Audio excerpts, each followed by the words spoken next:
چند چیزیں تھی جو میں نے بتلایا. ایک تو حاجی صاحب رحمۃ اللہ علیہ نے کہا کہ بھئی سارے یورپ میں یہ بتا کر آؤ کہ درود شریف جتنا ہم پڑھتے رہیں گے اللہ کی رحمت متوجہ رہے گی. ایک دفعہ درود پڑھیں تو اللہ کی 10 رحمت.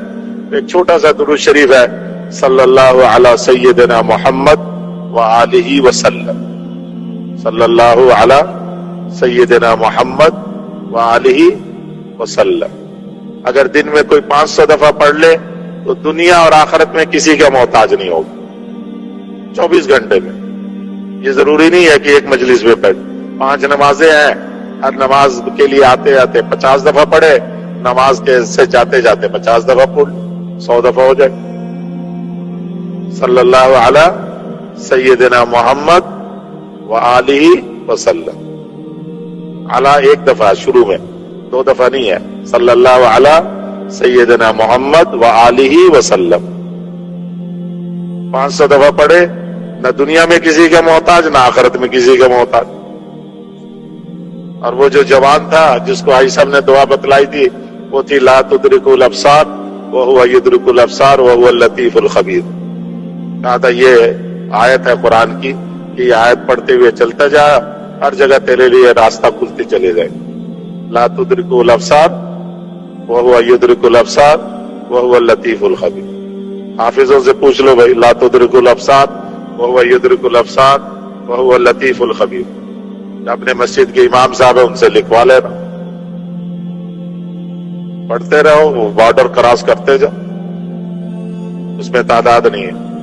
اور وہ جو تانے دار صاحب کو حاجی صاحب نے بتلایا تھا وہ یہ بتلایا تھا کہ جب گھر میں داخل ہو, جب بھی گھر میں داخل ہو زور سے سلام کرو, السلام علیکم ورحمۃ اللہ وبرکاتہ. کوئی گھر میں ہو یا نہ ہو, حدیث پاک میں آتا ہے کہ جو گھر میں سلام کر کے داخل ہوتا ہے اس کے لیے اللہ تعالیٰ وافر رزق کا فیصلہ کر دیتا, صرف سلام کرنے پر وافر. جب گھر میں داخل ہو سلام کر. حضور نے فرمایا اگر گھر میں کوئی نہ ہو تو بھی سلام کرو, تمہارا یہ سلام فرشتے مجھے پہنچاتے ہیں اگر گھر میں کوئی نہ ہو. حاجی صاحب نے اسے کہا کہ صرف گھر میں جب داخل ہو سلام کرو اور پھر کوئی سا بھی درود شریف پڑھ لو, صلی اللہ علیہ وسلم. یہ بھی درود ہے, چھوٹا درود. اور پھر ایک دفعہ بسم اللہ الرحمن الرحیم پڑھ لو, اور پھر ایک مرتبہ قل هو اللہ احد اللہ الصمد لم یلد ولم یولد ولم یکن لہ کفوا. بس سلام, درود شریف, بسم اللہ, سورہ اخلاص. تو مشکل چیز تو نہیں ہے, پیسے لگیں گے, اس پہ خرچہ ہوگا. جب گھر میں داخل ہو فرمایا یہ عمل کر کے اندر داخل ہو, جتنا قرضہ ہے وہ بھی اللہ اتار دیں گے, آئندہ مقروض بھی کبھی نہیں ہوگا, اور وافر رزق کا بھی فیصلہ ہو جائے گا.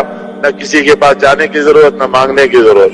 15 دن کے بعد ہی اس نے پیغام بھیج دیا حاجی صاحب کو کہ جی میرا تو کام اللہ نے چالو کریں گے اہتمام.